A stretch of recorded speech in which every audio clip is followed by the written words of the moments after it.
What is going on, guys? Welcome back to another video, and today we are going over SummersLam from start to finish.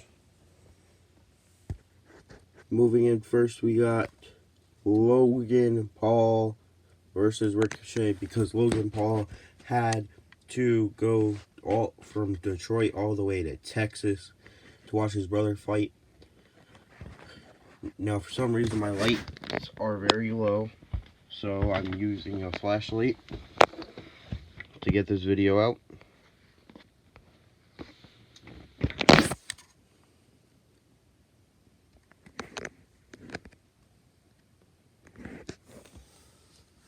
But yes, we are starting off with Logan Paul and Ricochet.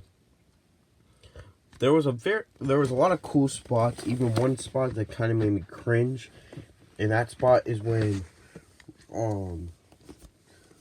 Ricochet and Logan Paul from the top rope. Ricochet did a hurricane neck breaker to Logan Paul. That looked like it hurt a lot.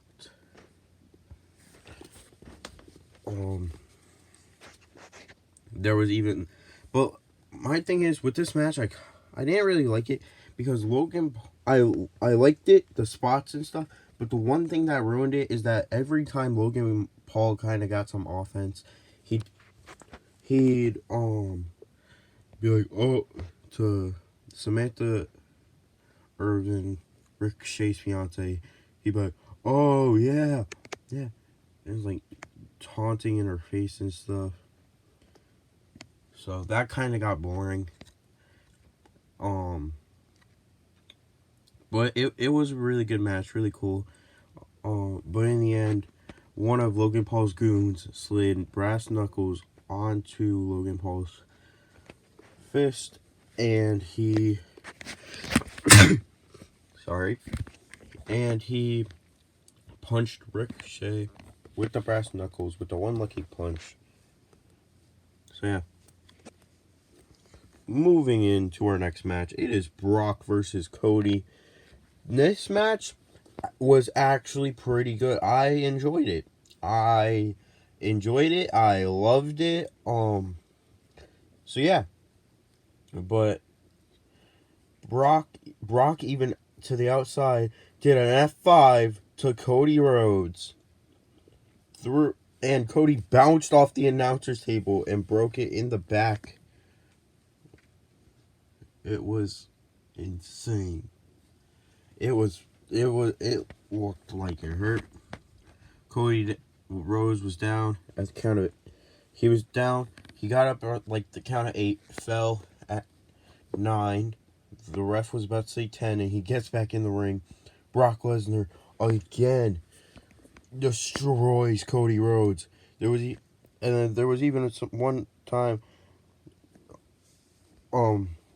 Brock went to suplex Cody Rhodes. He hung on to the turnbuckle. It flew off. Free souvenir for a fan of the crowd. But they fixed the turnbuckle. But in the end, Brock went for an F5. Cody countered it to a crossroads. Well, 3 crossroads for the win. Then after the match, Brock brought his hand out to shake the hand. Cody was shocked, as well as everyone. And then they shook hands. Not only that, Brock brought him in for a hug. This was shocking, in my opinion. Probably one of the most shocking events ever. Well, that happened. And then moving into the third match, well, to say end of a rivalry, and Cody got Brock's respect. Moving into the next match, it is the Slim Jim Battle Royal. This is not all the participants. These are some honorable mentions: Karrion Kross, Tommaso Ciampa, Sheamus, Butch or Pete Dunne, whatever you want to call him, Shinsuke Nakamura, Austin Theory, Santos Escobar, AJ Styles, LA Knight. I know that's MJF, but LA Knight. And for some reason, MVP came out. The only return there was Omos. Yes, Omos returned for the Battle Royal. But I got scared for a second. But thank God, LA Knight, was able to win the Slim Jim Battle Royal. Simple Slim Jim. Moving into our next match. Pretty sure it was this match. Ronda Rousey versus Shayna Baszler. Slowest MMA fight ever. It was an MMA rules slowest match ever. Slowest match in oh my god. It was a slow MMA fight only for it to, but when they got to the ending, it ended in 2 seconds. Shayna made Baszler. No. Yeah. Wait, what? Anyway. Shayna made Ronda. Sorry. Passed out. So. In 3 seconds. So. Yeah. Moving into the next match. Away from that disappointment. I'm going to talk about the Drew McIntyre and Gunther match. Drew McIntyre and Gunther. This match was insane. There was even a chop off. That was my favorite part. They just kept going at it, and in the end, Drew McIntyre, he couldn't come out strong. Drew McIntyre needs a refresh in WWE. I'm just saying that. Drew McIntyre needs a refresh in WWE.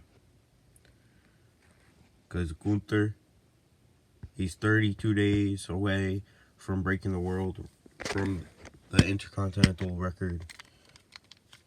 So, yeah. Gunther won. Moving into our next match. It is Seth freaking Rollins versus Finn Balor. Holes in the Judgment Day. Holes in the Judgment Day.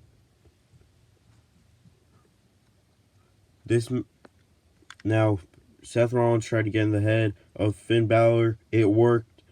Seth Rollins wore the vest he wore at SummerSlam 2016. Finn Balor on his chest had 7 in I think face paint. He had on his chest saying 7. And then they attacked each other before the match even started. I think it was Seth Rollins. He ran to Finn Balor, attacked Finn Balor. Then Finn Balor ran to Seth Rollins, attacked Seth Rollins, and the match didn't even start. The match finally started.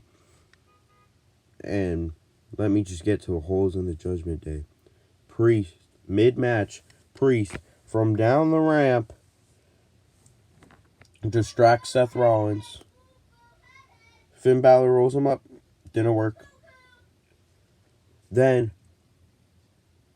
and Rhea and Dominic came out, distracted Rollins. Well, the ref and a little bit of Rollins. Balor and Priest were having a discussion. Priest was saying, use the briefcase. Use my briefcase. He goes, no, I don't want to cheat. I'm not going to cheat. I'm winning this like I did 7 years ago. And it's it was insane. And then, in the end, they did it again. Except Seth Rollins turned around. Priest was over here now. Finn Balor was actually about to use the briefcase.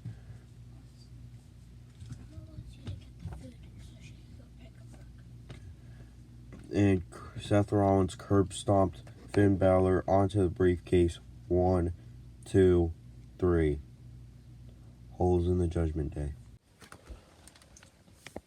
The next match I'm going to go over is the women's triple threat. Pretty good. Pretty good. There was a lot of weapons being used, and a lot of figure eights. Definitely a lot of figure eights. Bianca has a knee injury.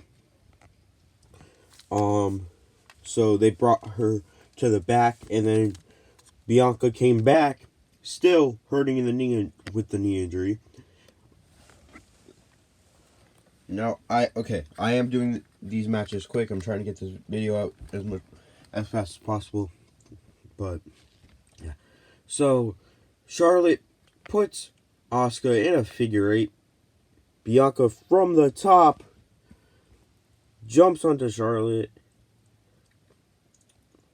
breaks up that figure eight,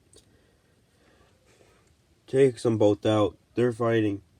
Then somehow we get to where Charlotte's put Asuka in another figure eight, and then Bianca, while Asuka is still in the figure eight, she pins Asuka to win.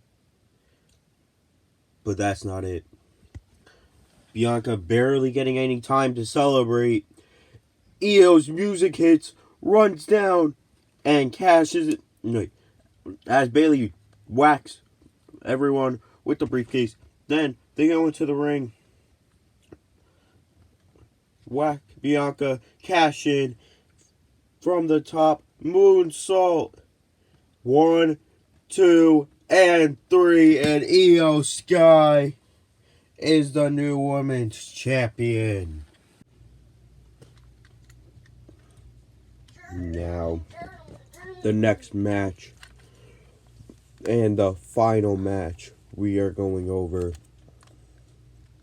Tribal Combat. This match,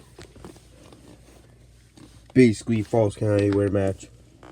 I don't know why they couldn't have just said that. But it was a false count anywhere match, but it was more brutal than a false count anywhere match.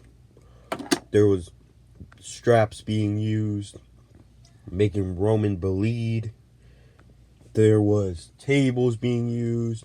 There was chairs being used. They went out to the crowd, and then they went, and Jimmy went through, not Jim, Jay. I almost forgot which Uso was in the match. Wait a second, but Jay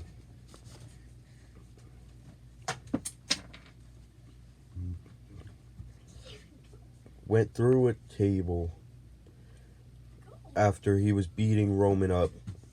Then Jay went through a table after. And man, Solo came out, put Jay through a table. He brought both men to the ring. He started beating up Jay. Then Jay got offense, put him onto the announcer's desk, announcer table. Jay went from the barricade onto the announcer table, splashed Solo through it. Then Roman and Jay both went through the table that was set up in the corner. Jay spear to Roman. Frog splash from the top rope. 1, 2, mystery attacker. Mystery attacker takes out, pulls Jay out of the ring. Then the hood and bandana go down. It's Jimmy Uso. Jimmy Then super kicks Jay. He's all pissed off. And then he just walks away. Roman 1, 2, 3 retains the title. Why, Jimmy? Why? I wanted to be wrong, but Jimmy proved me right. Why, Jimmy? Why? Okay, guys, that is going to be it for today's video. SummerSlam 2023. And with that being said, I will see you guys in the next video. Peace.